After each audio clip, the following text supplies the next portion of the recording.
Jama'a assalamu alaikum wa rahmatullahi wa barakatuhu. Da sunan Allah mai rahama mai jin ƙai.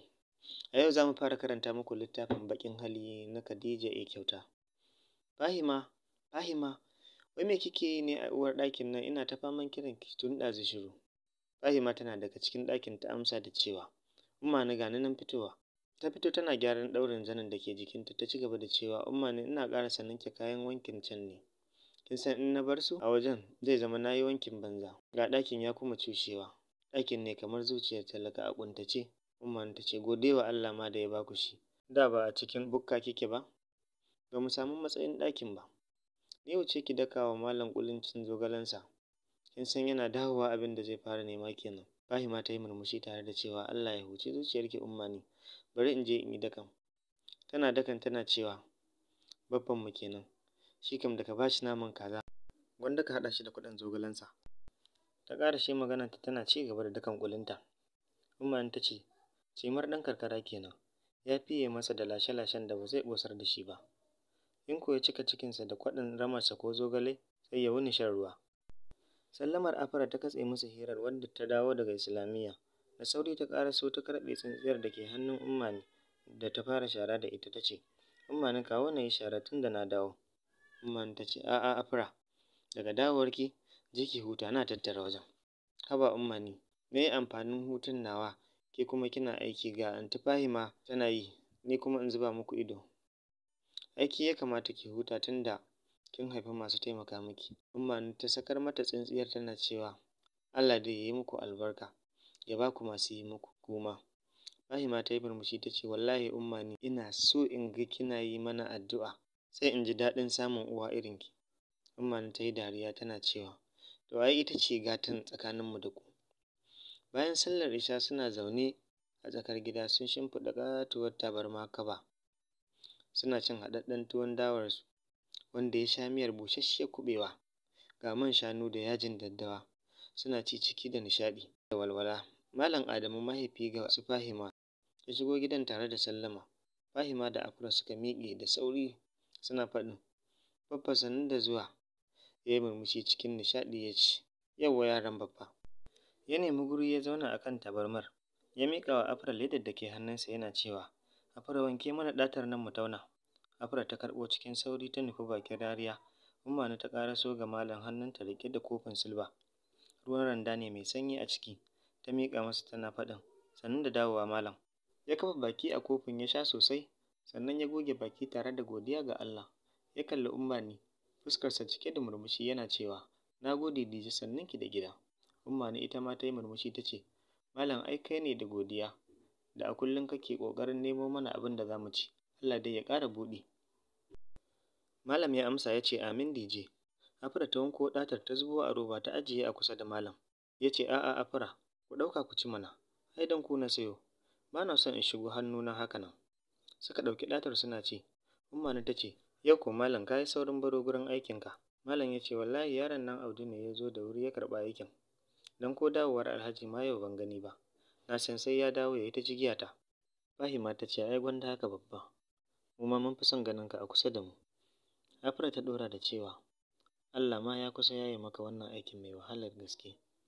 Daga yaya ya dawo zai samu maka abin yi. Malam ya yi murmushi ya ce, Allah sarki yarana, wannan aikin da kuke rainawa shi ne gatanku. Ba kwa ganin a ƙarƙashina rai nawa nake taimakawa a can gida a Gadas? Ya kamata ku dinga gode wa Allah, tunda a yanzu mun fi da. Ko ba kwa tuno rayuwarmu ta gida ne? Kun ga mun samu ci gaba, ga ni da muhalli, ga wajen aiki, ga shi kuna karatu. Abubuwan da kuka rasa a da can baya kenan. Ai ba mu da bakin cewa Alhaji komai sai godiya. Duk wata ɗawainiyata da taku ya ɗauke mana a matsayina na mai gadin gidansa. Baya ƙyamata, ya mai da ni tamkar ɗan uwansa na jini. Komai zai yi sai da shawarata, daga harkokin kasuwancinsa har na cikin gidansa. Shi ma ɗan uwan naku da kuke kwaɗayin ya dawo, ina ce shi ya tura shi ƙasar wajen karatu. Ai duk a cikin alfarmarsa muke. Don haka ina jan kunnenku da duk ƙanƙantar ni'imar da Allah ya yi muku, ku daina rainawa, ku dinga gode masa. Fahima ta ce, in Allah ya yarda Baffa za mu lura. Afra ta ce, Baffa kana jiyo kuwa labarin yaya ko a wajen Alhajin ne? Malam ya ce, ko jiya ma Alhajin ya haɗa ni da shi a waya mun gaisa. La Baffa me ya ce da kai? Ya tambaye ka mu? In ji Fahima. Malam ya yi murmushi ya ce, ya tambaye ku mana, ya kuma ba da saƙon gaisuwa zuwa ga ummanku. Afra ta kuma ɗora wata tambayar, Baffa bai ce ya kusa dawowa ba? Umma ta katse ta da cewa, haba Afra, tambayar ta isa haka, tunda dai kin ji lafiyarsa ba shi kenan ba? Malam ya ce, a'a DJ, ƙyale su, shekara 10 wasa ce ba sa tare da ɗan uwansu. Na san ke ma kawaici kawai kike yi, amma kin fi kowa son jin yaushe ɗanki zai dawo.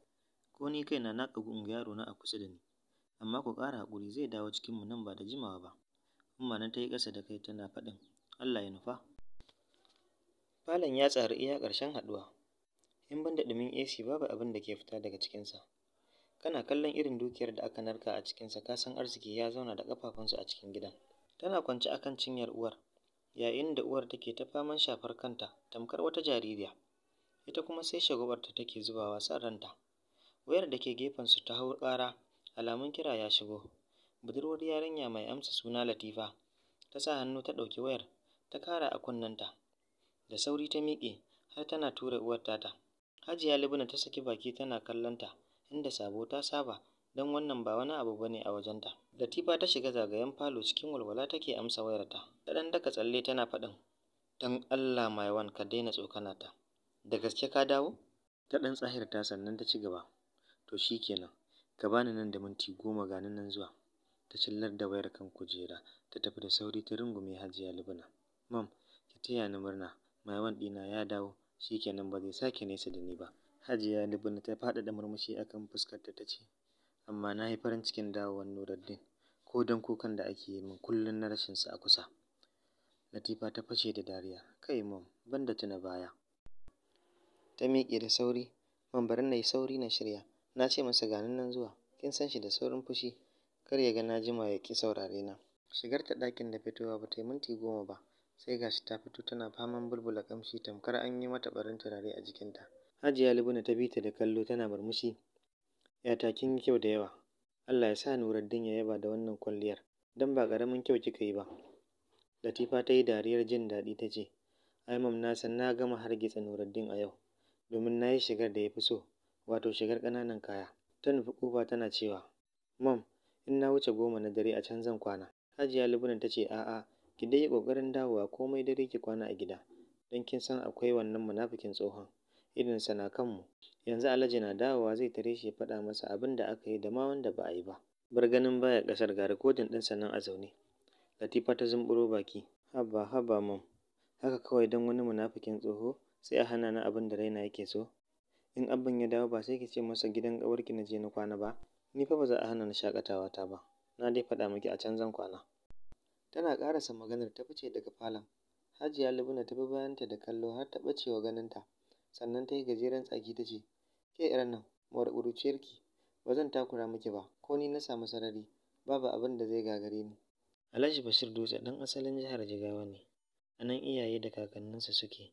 Mahaifinsa mai suna Malam Haruna, yana da ‘ya'ya da dama da ya haifa daga matansa guda 2, Inna Asabe da Gwaggo Ladi, waɗanda suka yi zama na fahimtar juna, don zai yi wuya ka gane wannan ɗan wancan ne, in dai ba faɗa maka aka yi ba, don kansu a haɗe yake. Malam Haruna yana da sha'awar ilimin zamani duk da dai shi bai yi ba, amma yana da ilimin Muhammadiyya, don haka ya tsaya kai da fata don ganin ‘ya'yansa sun samu ilimi mai zurfi. Bashir shi ne ɗansa na 5, yana nashi karatun a can jihar Katsina. Yana ƙoƙarin haɗa digirinsa na farko, Allah ya haɗa shi da macen aure a cikin makarantarsu, mai suna Rahama. Ita ma ‘yar Katsina ce, amma a Funtuwa take, don a lokacin ma ita tana ƙoƙarin haɗa diflomarta aka shiga maganar aurensu. Ko da suka yi auren ma, a nan Katsina suka zauna, don ya fi musu kusa da makarantarsu. Sun yi zama na amana da mutunta juna. Lokacin kuma Bashir ya kammala karatunsa ya faɗa harkar kasuwanci. Shekarar Rahama 2 da aure, Allah ya albarkace su da ƙaruwar ɗa namiji, wanda ya ci sunan mahaifinsa, wato Haruna, suke ce masa Sayyid. A lokacin Allah ya kuma buɗa wa Bashir sosai. Tsawon rayuwarsa da Rahama kuwa sai da ta ajiye masa yara 3, duk maza. Na tsakiyar ne Allah ya yi masa rasuwa daga ciwon ƙyanda. Ya rage daga Sayyid sai ƙaninsa, wanda sunan mahaifin Rahama ne, suke kiransa da Annur. To ita Rahama Allah ya nufa ba mai tsawon rai ba ce, ta rasu ta sanadin ciwon mama da ta yi fama da shi. Rasuwarta ta girgiza Bashir, don sai da ya kusa shekara bai dawo daidai ba. Yara kuwa Dutse aka kai su wajen iyayen Bashir. shi ko ya ci gaba da al'amuransa a Katsina, sai dai yakan je Dutse ya gano iyayensa da 'ya'yansa. Bayan shekara 5 da rasuwar Rahama, iyayen Bashir suka matsa masa da maganar aure. Shi kam ta ɓangarensa aure ya fita daga kansa. Tun rasuwar matarsa, bai sake duban wata mace da sha'awar aure ba. To amma ganin damuwar da iyayensa suka nuna, sai ya shiga neman wata yarinya da take matuƙar son sa. Ya haɗu da ita ne a garin Ilori lokacin da ya je aikin bautar ƙasa.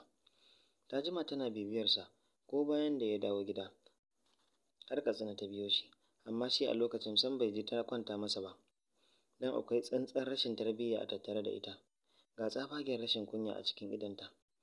Mahaifinta soja ne, amma ya jima da rasuwa, sai mahaifiyarta, wacce da ita gwanda babu, don ita ta ƙara cusawa 'yarta ta son Bashir ɗin, wanda ya fito ƙuru-ƙuru ya faɗa mata gaskiya baya son ta, kuma in ma yana son ta, ba zai iya zama da ita a matsayin matar aurensa ba. To fa, wannan kalaman da ya mata ya sanya suka soma shiri a kansa, duk wani shige da fice a wajen 'yar tsumbu sun yi kuma sun samu nasara a kan shi, don takanas ta kuma shiryowa wannan karan har Dutse, sai ganin ta kawai ya yi, ko da ya ganta ma bai yi mamaki ba, don ya san tana da 'yancin da mahaifiyarta ta bata na shiga duk wani gari a Najeriya. Amma fa wannan zuwan sai ya sha bamban da ganin da ya saba yi mata. Haɗuwarsu ta farko kenan a Dutse, amma sai ji duk duniya babu yarinyar da yake so sama da Lubna. Ganin ta soma galaba a kansa, sai ta fito da maitarta ta son aurensa. A wannan karan ba musu ya amince da buƙatarta, aka ɗaura musu aure cikin lokaci ƙanƙani, suka tare a gidansa na Katsina. Ta jima sosai bata samu haihuwa ba, kuma tana kwaɗayin hakan, don haka duk sai ta damu, ta shiga zirga-zirgar asibiti. To dai sun tabbatar mata lafiyar ta ƙalau take, lokacin haihuwar ne kawai bai yi ba. Haka dai aka ci gaba da zama, Bashir kuwa sai yadda aka yi da shi. Ta ɓangaren iyayensa da 'ya'yansa kuwa, sai ya shafa sama da shekara bai je inda suke ba, domin sai da tafi duk wata hanya don ganin ta raba shi da su. Su kuwa iyayensa, tun farkon auren suka kwaso 'ya'yansa suka kawo wa matarsa, amma sai ta ƙi karɓa ta ce ba abin da ta zo yi ba kenan, ita ma zaman aure ta zo yi, ba wai zaman bautar 'ya'yan miji ba. Mahaifiyar Bashir cikin kuka ta haɗa kan 'ya'yan suka koma Dutse, kuma duk a gaban Bashir ɗin aka yi, amma ya kasa cewa komai. Sai da ta shekara 8 da aure, sannan Allah ya ba ta rabon haihuwar 'ya mace. Hakan an yi sha'ani ba ɗan kaɗan ba a hidimar auren. Yarinya ta ci suna Latifa, mahaifiyarta ce ke sha'awar sunan, kuma aka sanya mata. Haihuwar Latifa ta sanya ta shiga rawar kan da a dama ba ta yi. A ganinta tunda ta haihu da Bashir, duk wata dukiya tasa ta zama tata, duk da ta san yana da wasu yaran, amma tana ɗaukar su da su da babu duk ɗaya ne a wajenta. Latifa ta tashi cikin nuna gatan iyaye da sangarta da rashin tarbiyya. Tana da shekaru 5 a duniya suka ɗunguma suka bar ƙasar. A can London ta yi dukkan karatunta, da 'yan iyayenta ma a can suka baro ta suka dawo Najeriya. Hakan ya sa ta tashi da tarbiyya irin ta can. Ga shi 'yan iskan makarantar duk sun rigaya sun ɓata ta da sanin maza kala-kala, ta kuma goge a ɓangaren, don haka ko ma da ta dawo gida sai ta haɗu da gogaggun maza irinta. Man ɗinta Dini shi ne wanda ta fi ƙauna duk a cikin tarin samarinta, kuma sun yi wa juna alƙawarin aure. Dini ɗan gidan wani attajirin mai kuɗi ne, kuma mahaifiyarsa ƙawa ce ga mahaifiyar Latifa, don haka abin nasu ya fi armashi. Shi ma rayuwarsa ya yi ta ne a ƙasar Dubai, kuma har yanzu yakan je akai-akai, yana harkar shigo da kaya ne. Yanzu ma dawowar shi kenan daga Dubai ɗin, shi ne take azarbabin zuwa inda yake. Malam Adamu yana tsuguna a tsakar gida, yana ɗaura alwalar walaha, yayin da Afra ke gefensu tana ɗauraye kwanukan abincinsu. Umma ta fito daga cikin ɗaki tana faɗin, "Au malam, kaga ko na kusa mantawa, jiya da yamma maƙotanmu gidan Alhaji Sammani suka turo mana da alawar raɗin suna, amma sun ce a masallaci za a yi." Malam ya yi gyaran murya, ya ajiye butar hannunsa ya ce, "Ɗazu da asuba da na fita masallaci, na tarar da taron raɗin sunan kuma na yi masa barka. Mantuwa kuma ai tuni kika yi, sai dai kar a kuma, tunda baki faɗa a kan lokaci ba." Umma ta yi murmushi ta ce, "Afwan, ka san ni da mantuwa, sai ana haƙuri da ni." Ta miƙa masa hularsa ya karɓa, yana ƙoƙarin saka ta a kansa ya ce, "Kin ga ina zuwa, sai na yi sallata. Ba na so ina yin latti a wajen aikin nan. Da a gida zan yi sallata." Ya nufi hanyar Soro yana cewa, "To ni sai na dawo." Afra ta yi saurin cewa, "Baffa aikin kwana ne da kai, ko za ka dawo?" Ya ce, "A'a, ba ni nake kwana ba, Audu ne, ni sai gobe." "Wani abu ne uwata?" Da yake sunan mahaifiyarsa ne. Ta ce, "Ba komai Baffa, na dai tambaye ka ne kawai. A dawo lafiya." Ya ce, "Allah ya sa." Umma ta bi shi har Soro tana, "Malam a dawo lafiya, Allah ya ba da sa'a, amin." Ya amsa yana murmushi, ki kula da gidan da ma yaran nan. Ta yi murmushi ta ce, ni kuma fa malam, nawa kan na bar shi haka, ba sai na kula da shi ba, ta faɗa da muryar zolaya. Ya yi gaba yana dariya. Ta dawo ciki tana mitar, har yanzu Afra baki tashi da kan kwanukan nan ba? Afra ta ce, umma na kusa, to ki dai sauri ki bar wajen. Ta shiga ɗaki, Fahima na kwance na shirgar bacci, sabonta ne duk safiyar Allah wannan baccin. Ka'idarta ne sai ta kai wajen 10 tana yin abinta. In dai ba da makaranta ba, ba ki ganin ta yi asubancin tashi, amma in dai ta san a ranar ba za ta je makaranta ba, sai abin da hali ya yi. Don duk ayyukan gidan ma Afra ce take yin sa in dai da safe ne. Yanzu ma umma tana shiga ta hau tashinta tana faɗin, to sababbiya, tashi rana har ta take kina nan kina sababban baccin naki, tamkar kin gada. Oh, ni ko yar nan ina jiye miki aure. A ce namiji shi zai yi hidima da kansa tun da sanyin safiya? Mace tana naɗe a gado? Wallahi tun wuri ki sauya hali. Ya sai ka ce mai cutar bacci? Ta tashi ta miƙe haɗe da salati tana mitsitsike idanu ta ce, umma na Allah ya sa babba bai fita ba. Umma ta taɓe baki tana faɗin, yau dama zai zauna zaman jiran ki ne? Ta ce, kai umma ne, Allah wani mafarki ne mai daɗi ya kwashe ni na kasa tashi da wuri. Umma ta taso mata da faɗa, ke da Allah rufe min baki, da dai ban san halinki ba ne, dama can sabonki ne wannan malalacin baccin naki. Tashi ne ki je ki kama wa 'yar uwarki aiki. Tun da sanyin safiya take ta faman kai kawo, ke ko kina nan a naɗe. Fahima ta tashi zaune sosai. Allah ya baki haƙuri umma ne, amma na san don baki san irin mafarkin da na yi ba ne, shi ya sa kike wannan faɗan. Don ko ya fi yawan aikin da Afra take yi muhimmanci a wajenki. Umma ta galla mata wata uwar harara ta ce, haka fa uwar tsari. Fahima ta ce, Allah umma mafarkin yayanmu ne, kuma ya gaya min yana nan tafi a cikin waɗannan lokutan. Umma yanayinta ya sauya, alamun ɓacin rai ya mamaye fuskarta ta ce, kai ya Fahima, ni ma kaina kullum sai na irin wannan mafarkin na gaibu. Tun ina zuba ido, in ga ko abin da nake gani na gaskiya ne, har na gaji na haƙura. Don haka ke ma kar ki saki ki sa shi a ranki, duk lokacin da Allah ya nufa ya dawo sai ki gan shi.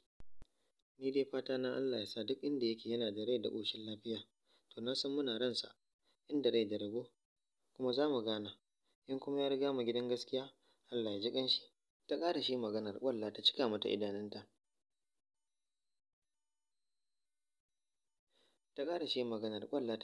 idanunta.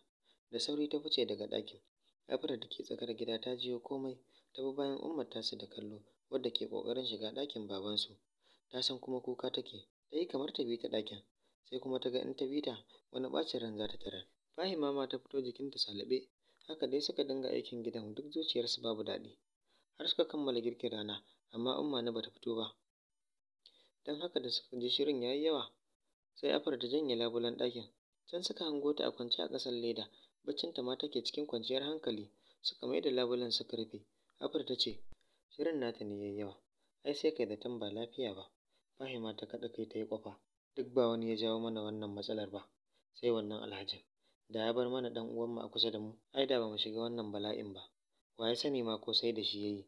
Afra ta yi saurin karewa. Subhanallahi, anti Fahima, shi ma fa yayi yana da laifi. A ce shekara 10 baka nemi iyayenka ba?